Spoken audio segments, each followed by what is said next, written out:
Bismillahirrahmanirrahim. Assalamualaikum warahmatullahi wabarakatuh.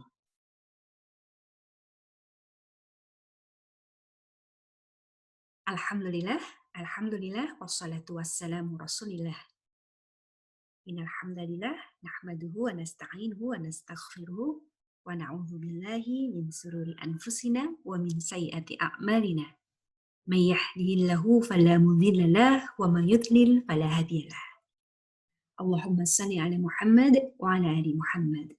Rabbi israh li sadri wa yassir li amri wahlul 'uqdatam min lisani yafqahu qawli. Alhamdulillah ala kulli hal. Hari ini kita masih bisa diberikan kesempatan untuk kemudian belajar bersama Sirah Nabawiyah, yang tema hari ini Ustadzah akan menyampaikan kisah tentang seorang sahabat yang dijamin masuk surga. Beliau adalah Harithah bin Suraqah. Siapa namanya? Harithah bin Suraqah. Sekali lagi, Harithah bin Suraqah. Nah, adakah di antara anak-anak yang sudah pernah mendengarkan kisah tentang Harithah bin Suraqah? Ada? Ada yang sudah, ada yang belum. Baik, bagi yang sudah pernah mendengarkan, kita dengarkan kembali, kita murojaah kembali kisah tentang Harithah bin Suraqah, dan juga nanti kita akan bersama-sama mengambil pelajaran dari kisah tersebut. Bagi yang belum, silakan bisa didengarkan dengan seksama, supaya kita memahami bagaimana kisah tentang Harithah bin Suraqah, dan juga kita bersama-sama untuk mengambil hikmah dan nasihat dari kisah Harithah bin Suraqah. Kita kenalan dulu dengan Harithah bin Suraqah.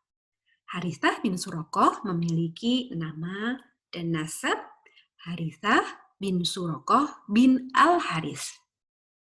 Jika ada anak-anak yang mungkin bertanya, Ustadzah, itu apakah Suraqah yang laki-laki yang mengejar Rasulullah Shallallahu Alaihi Wasallam beserta Abu Bakar pada saat hijrah? Ah ya, baik. Nah, anak-anak yang Allah rahmati, Rasulullah Shallallahu Alaihi Wasallam pada saat beliau hijrah dahulu, ya beliau dicari-cari oleh orang-orang dari Quraisy. Bahkan orang-orang Quraisy memberikan pengumuman siapa yang bisa membawa Rasulullah Shallallahu Alaihi Wasallam, baik hidup ataupun mati, mereka akan memberikan unta, 100 ekor unta, banyak sekali. Nah, sayembara itu didengar oleh seorang laki-laki yang tinggal di dekat Mekah, ya, namanya Suraqah. Nah, apakah Suraqah yang merupakan ayah dari Harithah ini adalah sama dengan Suraqah yang pernah mengejar Rasulullah Shallallahu Alaihi Wasallam saat hijrah? Sama atau beda? Barakallah. Betul, berbeda. Jadi kalau Suraqah yang mengejar Rasulullah Shallallahu Alaihi Wasallam saat hijrah itu adalah Suraqah bin Malik. Sedangkan Harithah bin Suraqah ini adalah putra dari Al-Harith. Harithah bin Suraqah bin Al-Harith. Jadi Suraqah yang ini adalah putranya Al-Harith. Kalau Suraqah yang mengejar Rasulullah Shallallahu Alaihi Wasallam saat hijrah adalah putranya Malik. Nah, baik. Harithah bin Suraqah bin Al-Harith merupakan seorang sahabat yang berasal dari Bani Najjar, yang merupakan golongan Ansor. Berarti, ya, Harithah bin Suraqah ini adalah orang Madinah. Maka disebut dengan sahabat dari golongan Ansor. Beliau ya masih memiliki seorang ibu. Ibunya bernama Ar-Rabi binti An-Nadr. Ar-Rabi binti An-Nadr, ibu dari Harithah, ini juga bibinya sahabat Anas bin Malik. Insya Allah nanti di lain kesempatan kita juga akan menyampaikan kisah tentang Anas bin Malik. Nah, sedikit kita sudah mengenal sahabat Harithah bin Suraqah. Nama beliau adalah Harithah bin Suraqah bin Al-Harith. Dari mana anak-anak? Dari Bani Najjar. Tinggalnya di mana? Di Madinah. Termasuk sahabat golongan Ansor atau Muhajirin? Ansar. Barakallah. Nah, suatu ketika Harithah bin Suraqah bertemu dengan Rasulullah Muhammad SAW. Rasulullah SAW menanyakan tentang keadaan Harithah. Wahai Harithah, bagaimana keadaanmu pagi ini? Kata Rasulullah. Harithah pun menjawab, pagi hari ini saya benar-benar menjadi seorang mukmin ya Rasulullah. Rasulullah SAW menjawab kembali, perhatikan perkataanmu wahai Harithah. Setiap kata yang engkau ucapkan itu harus ada buktinya. Wahai Rasulullah, jiwaku jemu dengan dunia, sehingga saya bangun di malam hari untuk ibadah dan puasa di siang harinya. Sekarang ini saya seolah-olah berhadapan dengan arsy Allah. Dan saya melihat ahli surga saling kunjung mengunjungi satu sama lainnya. Dan juga ahli neraka sedang mencerit-cerit di dalamnya. Harithah menyampaikan apa yang dia rasakan kepada Rasulullah Muhammad SAW. Maka Rasulullah SAW pun mengatakan kepada Harithah, engkau telah melihatnya wahai Harithah, maka istiqomah. Anak-anak yang Allah rahmati, Rasulullah SAW mengetahui bahwa Harithah dalam keadaan yang sangat baik. Harithah berada dalam keimanan yang luar biasa. Sampai-sampai ya Harithah ya menceritakan keadaan dirinya sudah bosan. Jemu itu maksudnya bosan ya anak-anak. Bosan dengan semua urusan dunia. Jadi isinya yang dilakukan oleh Harithah ini adalah beribadah. Kalau malam hari, ya beribadah di malam hari, Anda sholat malam, baca Quran, dan lainnya. Kemudian kalau di siang hari, melakukan ibadah yang bisa dilakukan siang hari, seperti puasa. Jadi siang hari puasa, malam hari juga beribadah. Sampai-sampai Harithah mengatakan bahwa dia seperti melihat surga, penduduk surga yang mengunjungi satu dengan yang lainnya. Betapa bahagianya mereka. Dan juga dia melihat ahli neraka yang sedang menjerit-jerit ketakutan, kesakitan karena azab Allah yang sangat pedih. Nah, Rasulullah Muhammad SAW mendengar kabar dari Harithah, ya, beliau berpesan memberikan satu nasihat agar Harithah istiqomah. Istiqomah itu apa, anak-anak? Ya, melakukan sesuatu dengan terus-menerus. Ajak terus-menerus dilakukan, tidak berhenti dan tidak putus. Jadi Harithah kalau kemudian siang hari melakukan ibadah di siang hari seperti puasa, malam hari melakukan ibadah di malam hari seperti sholat malam, maka itu dilakukan terus-menerus. Dan itu adalah kebaikan-kebaikan yang sangat luar biasa yang dilakukan oleh seorang sahabat Harithah bin Suraqah. Ya. Nah, anak-anak yang Allah rahmati, Harithah bin Suraqah ya memiliki satu kisah yang kemudian dituliskan di dalam buku sirah bagaimana kiprah beliau di medan perang Badar. Harithah pada saat itu membuktikan keimanannya, ya, kesungguhannya bahwa ketika beliau mengaku bahwa seorang mukmin menjadi seorang mukmin, ya berarti orang yang beriman akan diuji, tidak hanya sekedar lisannya yang bicara, tapi juga akan diuji dengan berbagai macam ujian yang datang dari Allah Subhanahu wa taala, termasuk di dalam perang Badar.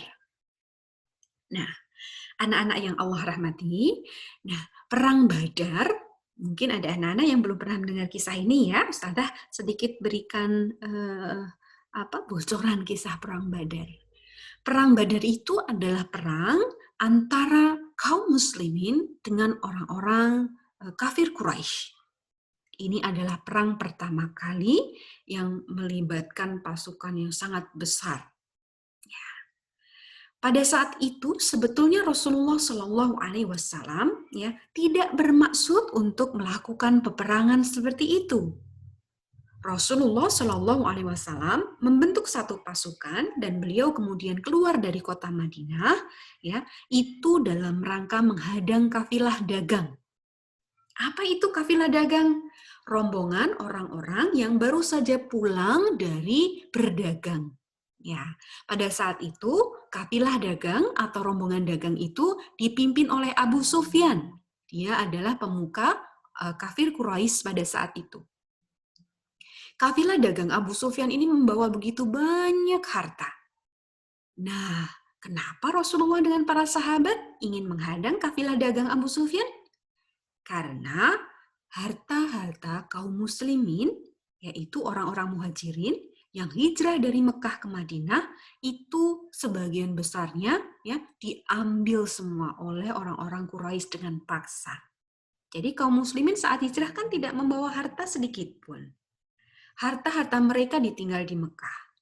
Oleh orang-orang Quraisy ya, diambil hak-hak kaum muslimin.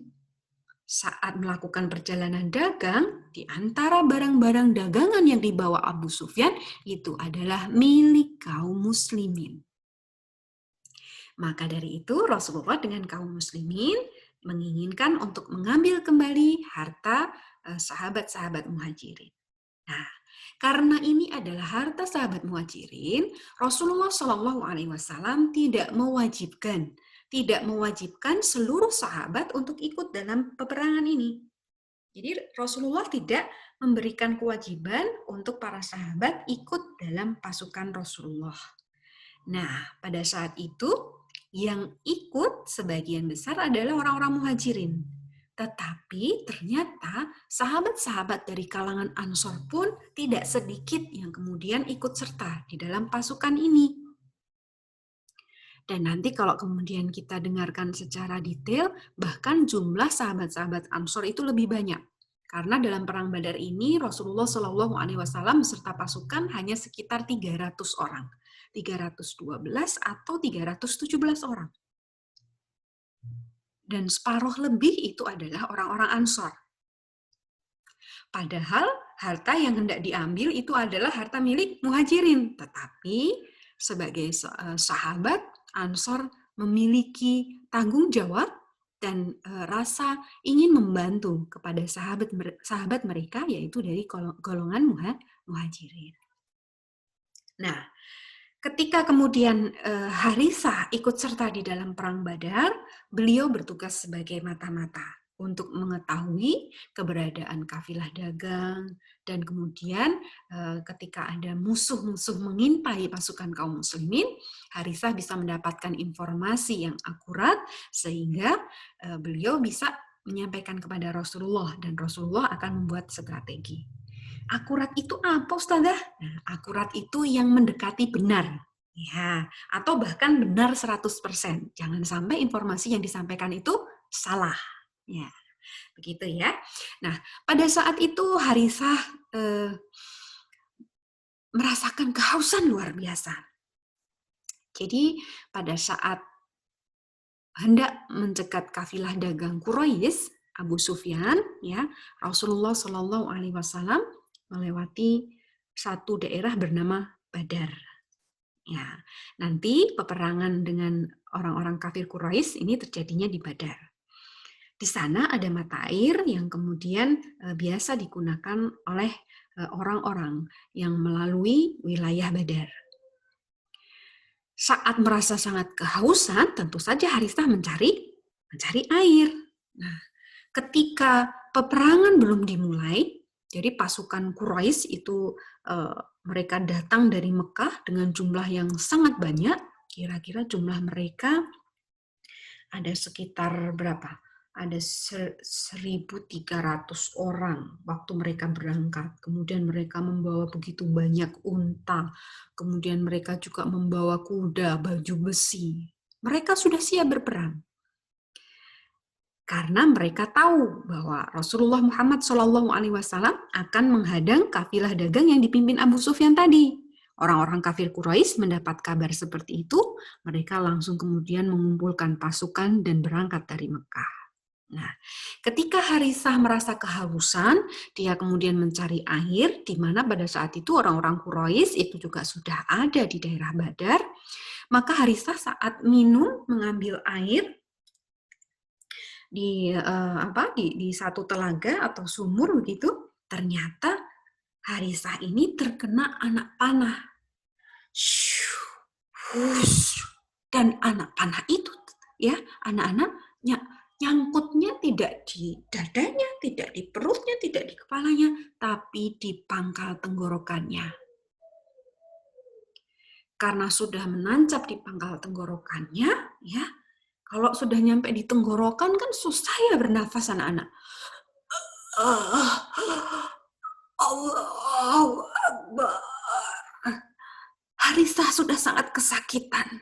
Darahnya mulai mengucur. Dan dengan anak panah yang tertancap di pangkal tenggorokannya itu, Harithah syahid dalam perang Badar. Anak-anak yang Allah rahmati, ternyata dalam peperangan ini, ya, Harithah bin Suraqah merupakan sahabat yang pertama kali terbunuh dari kalangan Ansor. Karena nanti pun ada sahabat-sahabat lain yang syahid di perang Badar, namun jumlahnya tidak banyak. Kalau nanti anak-anak tahu ya bahwa ternyata orang-orang yang bersama dengan Rasulullah Shallallahu Alaihi Wasallam yang mengikuti perang Badar ini memiliki keistimewaan. Mereka memiliki kemuliaan yang diberikan Allah Subhanahu Wa Taala. Di antaranya adalah diampuni segala dosanya. Rasulullah Shallallahu Alaihi Wasallam ya ketika di perang Badar bersama pasukan kaum muslimin yang jumlahnya sangat sedikit ya Rasulullah tidak bersiap untuk berperang dengan jumlah pasukan yang banyak. Beliau juga tidak menyiapkan pasukan dengan senjata yang sangat lengkap, bahkan kuda yang dibawa hanya 2 ekor ya, dan unta pun harus bergantian ya, 1 ekor unta untuk 2 atau 3 orang saja. Jumlah pasukannya kalau dibandingkan dengan pasukan Quraisy jauh lebih sedikit. Maka pada perang Badar ini ya pertolongan Allah lah yang kemudian menjadikan kemenangan bagi Rasulullah Shallallahu Alaihi Wasallam dan pasukan kaum muslimin.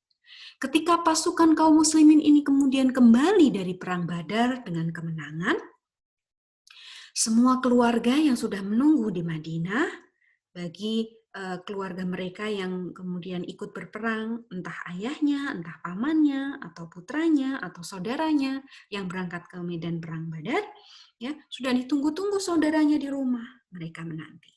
Satu persatu sahabat-sahabat yang kembali dari perang Badar sudah menemui keluarga mereka.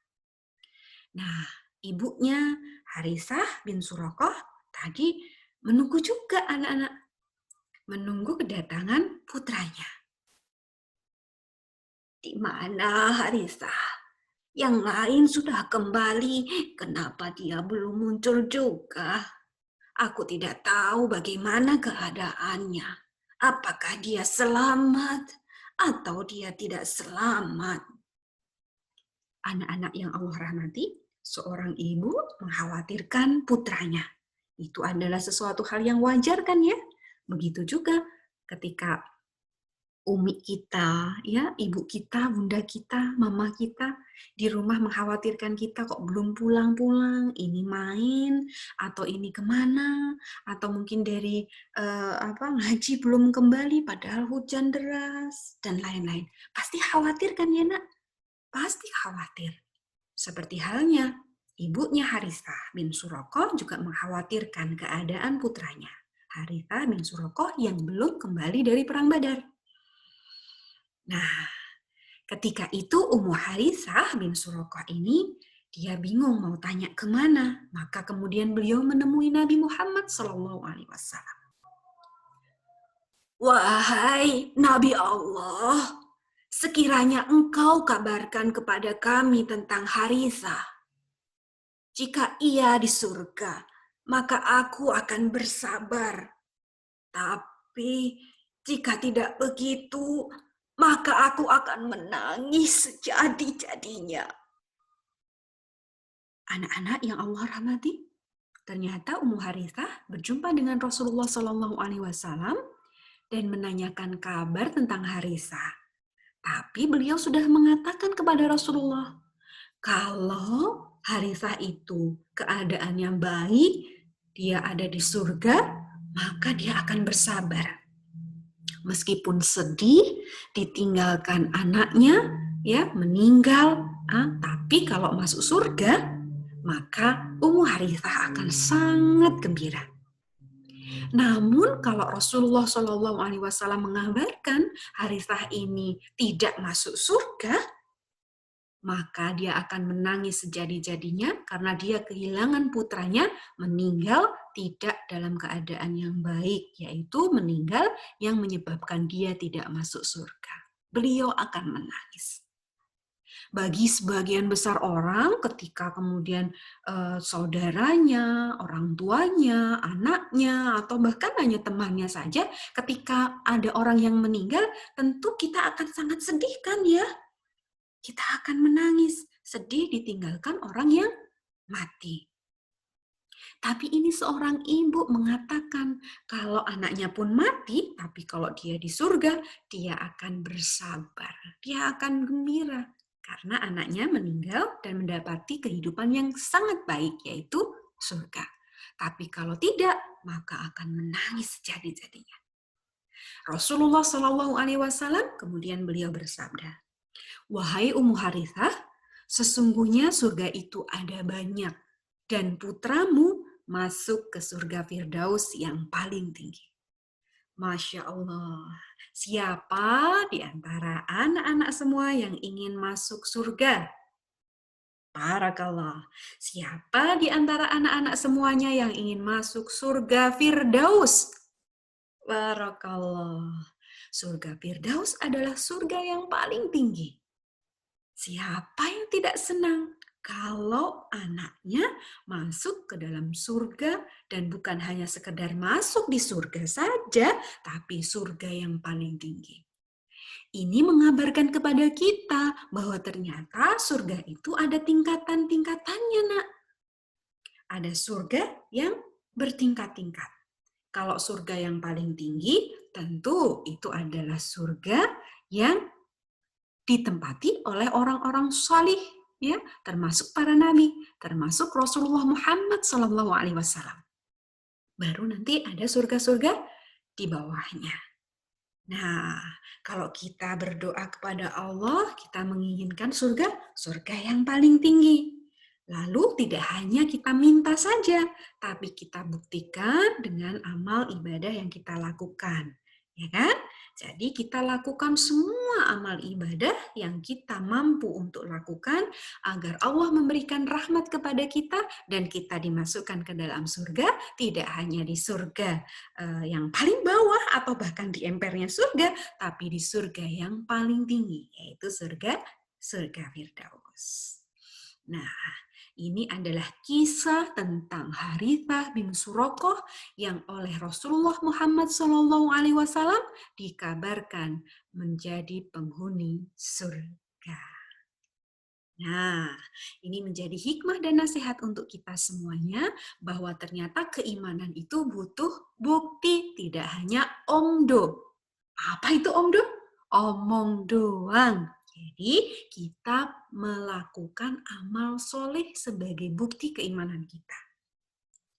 Jangan ngaku-ngaku kita sebagai orang yang beriman kalau kita tidak membuktikan dengan amal soleh. Bahkan kalau kita mengaku sebagai orang beriman, Allah akan uji. Ya, Allah akan berikan ujian dulu. Kalau mau naik kelas kan, gitu ya. Kalau anak-anak di sekolah ada ujian. Bahkan untuk naik jilid saja, anak-anak juga harus ujian, bukan? Nah, keimanan pun juga membutuhkan bukti dan di situ Allah akan berikan ujian. Akan lulus atau tidak. Nanti kalau lulus berarti L ya. Kalau harus mengulang berarti L-min. Nah, ini adalah keimanan. Contoh dari kisah ini ya, Harithah bin Suraqah ya, bahwa keimanan yang beliau akui ya, bahwa dirinya seorang mukmin oleh Rasulullah SAW ya, dikatakan bahwa apa yang diucapkan itu harus ada buktinya. Buktinya apa? Dengan amal soleh. Kalau Harithah bin Suraqah, beliau beramal soleh, ya kalau siang puasa, kalau malam ibadah malam, ya seperti sholat malam dan lainnya. Kita pun juga demikian, kita hiasi hari-hari kita, malam-malam kita dengan amal soleh. Ya. Kemudian nasihat dari Rasulullah Shallallahu Alaihi Wasallam, kalau kita sudah mengerjakan amal-amal soleh itu, jadilah orang yang istiqomah. Kerjakan amal-amal itu dengan terus-menerus, dengan ajak, tidak putus-putus. Ya, di antara cara kita untuk bisa istiqomah, yaitu dengan berdoa kepada Allah agar kita diberikan hati yang istiqomah. Agar petunjuk atau hidayah yang Allah berikan kepada kita tidak hilang, tidak diambil oleh Allah karena kesalahan dan dosa yang kita lakukan. Ya. Kemudian kita belajar dari Ummu Harithah. Ya, ibunya Harithah itu beliau mendengar kabar tentang kematian Harithah bin Suraqah, tapi beliau mengatakan kalau kemudian Harithah ada di surga, maka beliau meskipun sedih, beliau akan bersabar dan beliau lebih gembira dengan hal itu. Ya, tetapi kalau Harithah bin Suraqah itu berada di neraka, maka beliau akan menangis sejadi-jadinya. Berarti sedih dengan sangat-sangat sedih. Nah, nasihat bagi kita, janganlah kita terlalu bersedih atau terlalu bergembira dengan urusan dunia. Tapi kita harus sedih kalau kita tidak mendapatkan kebaikan yang Allah janjikan di akhirat, yaitu surga. Contohnya bagaimana? Misal, kalau anak-anak, misalnya nih ya, anak-anak kemudian terlambat bangun, sampai-sampai kemudian subuhnya kesiangan. Sedih apa gembira? Sedih. Ya, sekarang coba bandingkan. Anak-anak terlambat bangun, sampai-sampai tidak bisa menonton film kesukaannya. Ya. Sedih? Sedih mana? Bangun terlambat, ya, kemudian sholat subuh kesiangan, atau sedih karena bangun terlambat dan tidak bisa menonton film kesukaannya. Yo. Nah, sekarang kita perbaiki. Kalau kemudian kita bersedih karena tidak bisa menonton film yang disukai gara-gara bangun terlambat, ya, maka kita harus beristighfar. Ya, mosok bangun terlambat, kemudian sholat subuhnya jadi kesiangan, malah kita nggak bersedih. Nah, jangan-jangan ada dosa yang kita lakukan sehingga membuat hati kita mati. Kita beristighfar. Ya, jadi kita jangan terlalu bersedih atau mungkin terlalu bergembira dengan urusan-urusan dunia. Nonton film kesukaan, atau mungkin main game, atau bermain dengan teman, apalagi nak yang biasanya anak-anak senang. Atau makan makanan kesukaan, atau pergi piknik, atau jalan-jalan. Ya, jangan jadikan itu ya kesedihan atau kegembiraan yang teramat sangat. Tapi bersedihlah kalau kita kemudian terlambat bangun, kesiangan sholat subuh, kemudian lupa tidak mengerjakan tugas, lupa tidak ngaji, apalagi nak, ya, itu jadikan satu kesedihan sehingga besok-besok lagi tidak diulangi. Waduh, kok kemarin sholat subuhnya kesiangan karena bangun terlambat. Berarti malam ini tidak tidur terlalu malam. Jangan begadang. Ya, tidur selepas Isya, kemudian nanti bangun sebelum subuh supaya juga bisa menunaikan sholat malam. Baik, begitu ya anak-anak.